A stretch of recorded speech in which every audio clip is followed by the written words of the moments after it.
ಇವಾಗ ಆಗ್ತಿರೋ ಯುದ್ಧಕ್ಕೆ ಚೈನಾ ಏನಾದರೂ ಫುಲ್ಲಿ ಪಾಕಿಸ್ತಾನಕ್ಕೆ ಸಪೋರ್ಟ್ ಮಾಡಿದರೆ ನಮ್ಮ ಡಿಫೆನ್ಸ್ ಸಿಸ್ಟಮ್ ಯಾವ ಥರ ಇತ್ತು ಅದಕ್ಕೆ ರೆಸ್ಪಾನ್ಸ್ ಮಾಡೋದಕ್ಕೆ? ಕಷ್ಟ ಇದ್ದಿರೋದು ಅಷ್ಟೇ. ಕಷ್ಟ ಆಗಿರೋದು ಯುದ್ಧ ಕಷ್ಟ ಆಗುತ್ತೆ.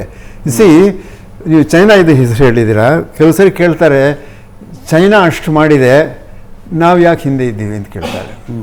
ಯಾಕೆ ನೀವೇ ಹೇಳಿ. ಎನಿವನ್ ಆಫ್ ಯು ಸೇ ಯಾಕೆ ಚೈನಾ ಮಾಡಿದರೆ ನಾವು ಇಂಡಿಯಾ ಅದೇ ಇದು ಯಾಕೆ ಮಾಡಲಿಲ್ಲ? ಅಲ್ಲಿ political support was bent. Mark ಸೇವ್ಟುಂಗ್ ಟೈಮ್ನಿಂದ ನೀವು ಹುಡುಗರು ಮಾಡ್ತಾರೆ, ಇದು ಮಾಡಲೇಬೇಕು, ನೀವು ಯು ನೋ ಚಾಯ್ಸ್, ಇದು ಬಿಟ್ಟರೆ ಅಲ್ಲಿ ಓಡೋಗ್ಬಿಡಿ ಅಂತ ಇಲ್ಲ, you have to do this. ಆ ಥರ ಅವರು 20-30 ವರ್ಷದಿಂದ ಅವರು ಕೆಲಸ ಮಾಡಿದ್ದಾರೆ. ನಮ್ಮವರು ಆ ಥರ ಮಾಡಿ ಇವಾಗ ಶುರುವಾಗಿದೆ. ಸ್ವಲ್ಪ ಮಾಡಿದ್ವಿ, ಒಂದು ಜಾಗದಲ್ಲಿ ಮಾತ್ರ ಮಾಡಿ ಪ್ರಯೋಜನ ಇಲ್ಲ, ಎಷ್ಟೋ ಜಾಗಗಳಲ್ಲಿ ಮಾಡಬೇಕು. ಅದು ಕಡಿಮೆ ಆಗಿತ್ತು. ಅದೇ ರೀಸನು. ಸ್ವಲ್ಪ ದುಡ್ಡು ಖರ್ಚಾಗೋದಲ್ಲ, ಅವರು ಫೋರ್ಸ್ ಮಾಡ್ತಾರೆ. It is not A democracy. ಇಲ್ಲಿ ದುಡ್ಡು ಕೊಡೋದು ಡೆಮೋಕ್ರಸಿ ಅಂತಾರೆ. ಸೀತಾರಾಮನವರು ಕೊಡಬೇಕು, ಅವ್ರ ದುಡ್ಡು ಕೊಡಬೇಕು, ಅದು ಹಂಚಬೇಕು, ಇದು ಹಂಚಬೇಕು. ಅಲ್ಲಿ ನಾವು ಚೈನೀಸ್ ಪ್ರೀಮಿಯರ್ ಇದು ಏನು ಮಾಡಬೇಕು, ಯಾರು ಮಾಡಬೇಕು, ಎಷ್ಟು ಮಾಡಬೇಕು, ಕೆಲಸ ಮಾಡ್ತೀಯ ನೀನು, ಅದು ಮಾಡಲೇಬೇಕು. ಏನು ರಿಸಲ್ಟ್ ಬಂತು? ಆ ಥರ ನಾವು ಇಲ್ಲಿ ಇಂಡಿಯಾನಲ್ಲಿ ಇನ್ನೂ ಆ ಥರ ಮಾಡ್ತಾಯಿಲ್ಲ, ಮಾಡಬೇಕಾಗಿಲ್ಲ. You got enough people to do that. But ಪೊಲಿಟಿಕಲ್ನ ಸಪೋರ್ಟು ಬರಬೇಕು. ಆ್ಯಂಡ್ ಸ್ವಲ್ಪ ಟೈಮ್ ಕೊಡಬೇಕು. ರಿಸರ್ಚ್ ಆ್ಯಂಡ್ ರಿಸರ್ಚ್ ಟೈಮ್ ಆಗುತ್ತೆ, ಡೆವಲಪ್ಮೆಂಟ್ ಟೈಮ್ ಆಗುತ್ತೆ, ದೆನ್ ಪ್ರೊಡಕ್ಷನ್ ಶುರು ಆಗುತ್ತೆ. ಜಲ್ದಿ ಇಮಿಡಿಯೇಟಾಗಿ ಆಗಲ್ಲ. ನಿಮ್ಮ ಅನುಭವದಲ್ಲಿ ಅತಿ ಹೆಚ್ಚಿನ ಪೊಲಿಟಿಕಲ್ ಸಪೋರ್ಟ್ ಯಾವ ಪೀರಿಯಡಲ್ಲಿ ಸಿಕ್ತು? ಸಿ, ಐ ವುಡ್ ಸೇ ಚೆನ್ನಾಗಾಗಿದ್ದು ವೆಂಕಟರಾಮ ಇದ್ದಾಗ ಸಪೋರ್ಟ್ ಬಂತು. ಓಕೆ.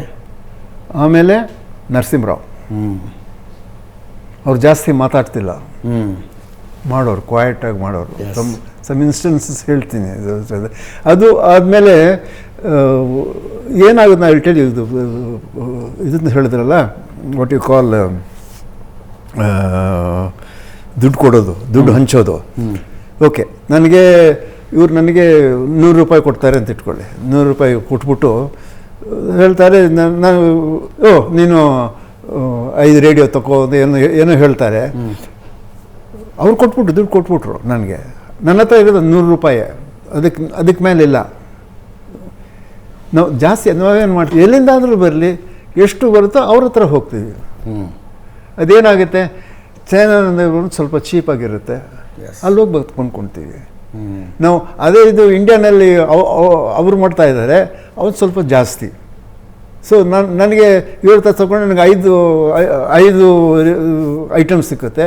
ಅವ್ರ ಹತ್ರ ಹೋದರೆ ನನಗೆ 4 ಸಿಕ್ಕುತ್ತೆ. ನಾನು 5 ಚೈನಾ ಅಥವಾ ಅಲ್ಲೊಟ್ಟು ಹೋಗ್ತೀನಿ. ನಾನು ಅದ್ರಲ್ಲಿ ನನ್ನ ಜಗಳ ಏನಾಯ್ತು ಆ ಥರ ನೋಡಬೇಡಿ. ದೇಶ ನೋಡಿ. ಇದರಲ್ಲಿ ನೀವು 100 ರೂಪಾಯಿ ಇದು ಕೊಟ್ಟರೆ 100 ರೂಪಾಯಿ ಎಲ್ಲ ಚೈನಾಗೆ ಹೊರಟೋಯ್ತು. ಹೌದು. ನಮಗೆ ಕೊಟ್ಟಿದ್ದರೆ ನನಗೆ 120 ರೂಪಾಯಿ. ಅದು ದೇಶಕ್ಕೆ ನಷ್ಟ 20. ಕರೆಕ್ಟ್. ದೇಶಕ್ಕೆ 20 ರೂಪಾಯಿ ಲಾಸ್.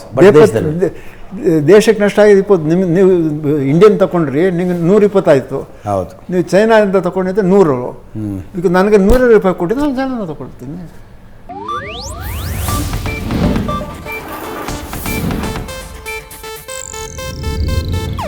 ಇದು ಏಷ್ಯಾನೆಟ್ ನ್ಯೂಸ್ ನೆಟ್ವರ್ಕ್ ಪ್ರಸ್ತುತಿ.